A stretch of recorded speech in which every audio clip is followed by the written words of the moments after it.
Hello and welcome to another video from Toys, Games, Collectibles. And today, well, we're looking at something that is now very old, is very, very collectible, and it's becoming increasingly more difficult to find, especially in this mint condition. We are looking at the 1974 release by Lone Star from their Inter-Space Communicator series of walkie-talkie sets. And this particular one we're looking at today is none other than from Star Trek, the original television series. As you can see on front of the box here, you can see Captain Kirk and Mr. Spock, the USS Enterprise, and it says Star Trek Inter-Space Communicator. And obviously that's all based on the original 1960s television show, which was created by Gene Roddenberry, and it follows the adventures of the Starship Enterprise, USS Enterprise, NCC 1701, and its crew under the command of Captain James T. Kirk, as portrayed by William Shatner, and his first officer, the Vulcan science officer, Mr. Spock, who was portrayed by Leonard Nimoy. So the series is set circa 2266 to 2269, which is about 300 years in the future from when the action was actually made, and it focuses all around the Milky Way galaxy. And the ship, as I said before, is led by Captain James T. Kirk with First Officer Mr. Spock and his Chief Medical Officer Leonard Bones McCoy, and basically it's their adventures that they have on their classic 5-year mission. They obviously, in that series, they had communicators that they used when they went on a landing party, and this is, I suppose, kind of based on those communicators, or whether these are more like walkie-talkie communicators, if you like. Anyway, this is the box that the set comes in, and it says on it Lone Star, Star Trek Inter-Space Communicator, and as I said before, you've got the image of the Enterprise and Captain Kirk and Mr. Spock, both of them using these intercommunicators. Captain Kirk is speaking into it and Mr. Spock is listening. Okay, that's the front of the box. I'm just going to turn the box over to the back, and let's see what we got on the back. Okay, so on the back we've got the operating instructions, but at the top it says produced by Lone Star Products Limited, Holloway's Lane, Hearts, England, made and printed in England.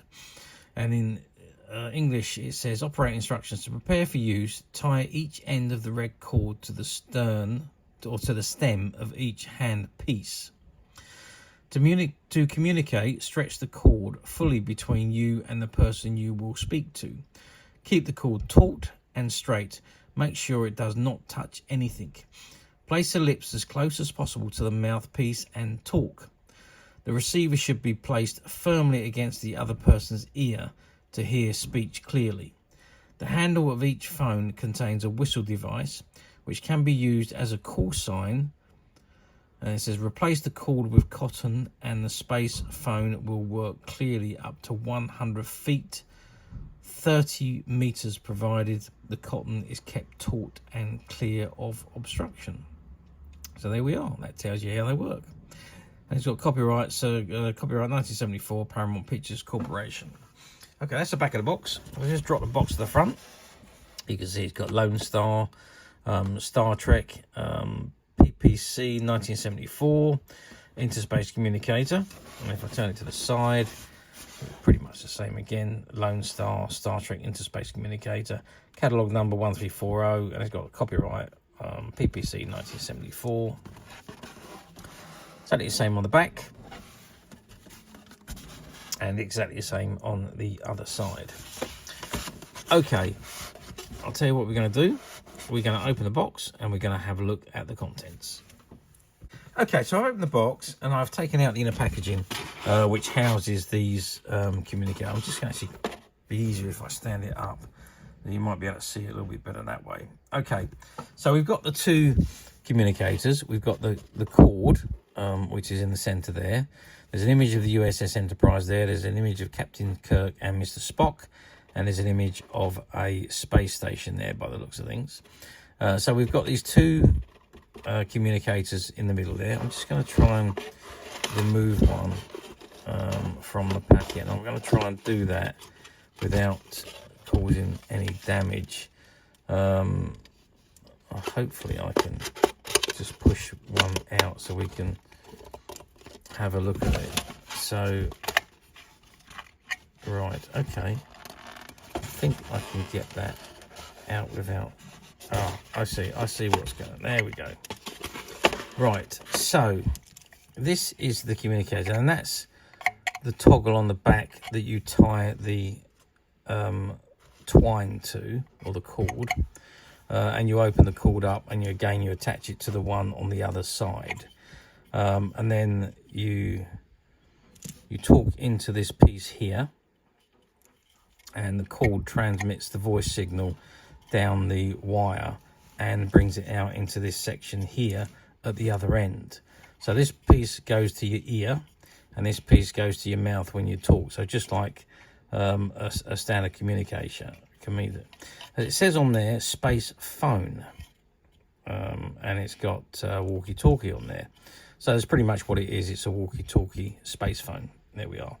Now that is just a plastic piece which is attached to the back of this earpiece, and then the cord is tied onto that and pulled taut, and apparently that's how it works. Now the cord is still attached to the package, and it is taped in on the... Oh, maybe I can... The tape has dried up a little bit, so I might be able to just ease that out. Yes, I can. Okay, so I'm not going to unroll it because I'll never be able to get it back into this position the way it is. But that is just a thick cord. I'm just trying to find the end, if I can. Oh, there's the end. Is that the end? No, it's not the end. Oh well, the end's there somewhere. So whatever the end is, you tie it to that piece there, and then you pull it taut and connect it to the other end, and there we have it. So that is the communicator. Now I don't know how long the cord is in there. Did it tell me on the back of the box? I think it did actually. What did it say? It said 100 feet, so 30 meters. So we've got 30 meters of cord there, or 100 feet. So that's the distance that we can measure these in. Now let's just get some size of these. Obviously they're not hugely big. So from the top of the antennae to the bottom of the mouthpiece, we're looking at 13 centimeters. Now depth-wise, if I measure from the earpiece to the end of the plastic rod, we're looking at 6 centimeters. And if I measure across this way, which is the widest point, we're looking at 5 centimeters. So that gives you an idea of size of these communicators. Now, I do happen to know that these work because I did have a set as a boy, and we used to play with them all the time. Although we'd be in different rooms and we'd have the cord pulled taut,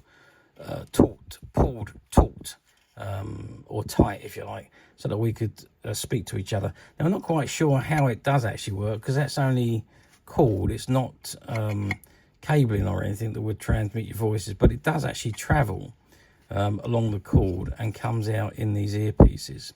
Not as clear, obviously nowhere near as clear as a phone or a modern day communicator, but they did work. And so I do remember playing with these as a boy and being amazed at how they did work. And the other thing we used to do as kids, we used to put 2 plastic cups together, make holes in them, tie a length of string in between the two, and you had the same effect. Although these were better than those, but it was the same kind of principle, I think. Okay, so that is the Star Trek communicator set from Lone Star from 1974. Now, how well did these do back in 1974, I hear you ask? Well, yep, they would have done very well, as would anything to do with Star Trek at the time. Star Trek was very, very popular, even though the series hadn't been recorded since 1969, and we're 5 years on from then. But the series was enjoying reruns, and it was picking up a cult following at the time, and picking up new viewers. So the series continued.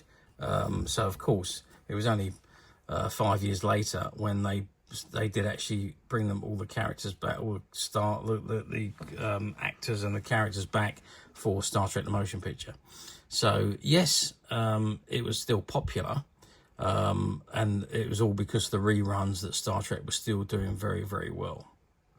And merchandise that was being produced, obviously, nothing to the amount of merchandise which is produced these days.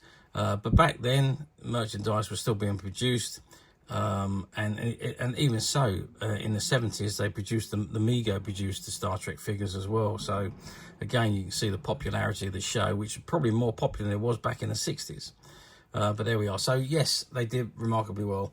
But this, I've got to be honest with you, this particular set of communicators, they were used for many, many different sci-fi action series. So there was a Dan Dare version, there was a Thunderbirds version, I think there was a Captain Scarlet version as well. So all they did was they changed the packaging, changed the colours of the communicators, and they were using the same thing to do many, many different TV shows. So whatever your theme was, they did produce one, and or popular TV shows, they produced one, and away they went. They sold very, very well. I just imagine that they produced so many of them that all they did was just keep changing the packaging to suit to whichever television series was popular at the time. Because if it's sci-fi related, they was all using communicators. So there we are. So that's that. So yes, it done very well back in 1974. Okay, let's move forward now. 51 years to 2025, which is where we are today. Do these communicator sets come up very often on the platforms? Well, yes, they do still come up on the platforms. Now, we're in the UK. They occasionally come up for sale on the UK. You see a lot more of them in the US. I did go over on the platforms and have a good look. I found quite a few sets in the US. And I also found one or two sets here in the UK. Now, the ones I found here in the UK were used. The cable had been tied and they'd been used. And there was obviously some damage to the boxes. Weren't in the best of condition. But yes, they do come up on the platforms from time to time. Various different states of condition and various different prices. Now, obviously, if you are intending to buy on a platform, please be wary, because there's a big scope of difference between people's opinions. So someone could say this is in very good condition, and somebody else could say it's in acceptable condition. There's a big scope of differences between opinions there. So do be careful. If you're buying on a platform, look at the item that they're offering and read the description thoroughly, because you could be disappointed when it turns up. And don't forget, some of the platforms use stock images and stock descriptions. So you could be looking at a set like this, which is in near mint condition. And you could receive a used set that's been used and tied in and scratched and damaged or what have you. Because if they don't have new available, they automatically go to the cheapest used item. If you don't specify which used item you want. So if it's got the used link on it and doesn't say new, click it and read what you're about to order. Otherwise, you will be disappointed when it arrives, and you won't be able to understand why you've got this when you ordered something like what we're looking at now. Alternatively, you don't need to go through any of that rigmarole. You can come straight to us at Midas Touch Toys, Games, Collectibles, where what you see in front of you is exactly the item you will receive should you wish to purchase it. And this particular item is no different to that. And as of today, it is available to purchase on the Midas Touch website. Now, this particular item was a former shop stock item.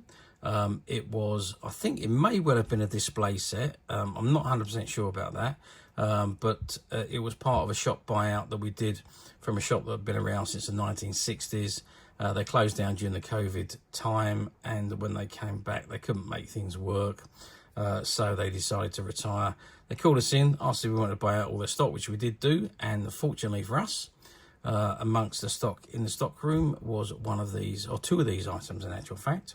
And as of today, they're both available to purchase on the MySuch website, which you can get to very simply by clicking the link below. It will take you straight to the website where you'll be able to find this and many other vintage Star Trek items and many other vintage toys, games and collectibles. Come to that, there's over 10,000 products currently available on the website for you to view and purchase at your leisure. And don't forget to hit the subscribe button, because we're uploading videos for every new item that goes into the website. There will be something for everybody, and I'm absolutely positive this is something that you're not going to want to miss, because we literally have thousands and thousands of new items which we're shooting videos for and uploading on a daily basis.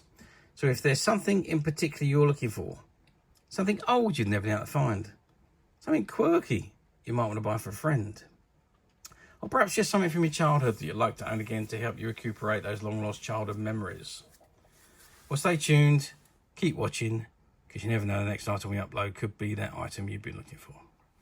Okay, that is it for me on this particular item. I do hope you've enjoyed reviewing this wonderful, wonderful Star Trek Inter-Space Communicator set with me. Thank you for watching, and we'll see you again next video. So bye for now.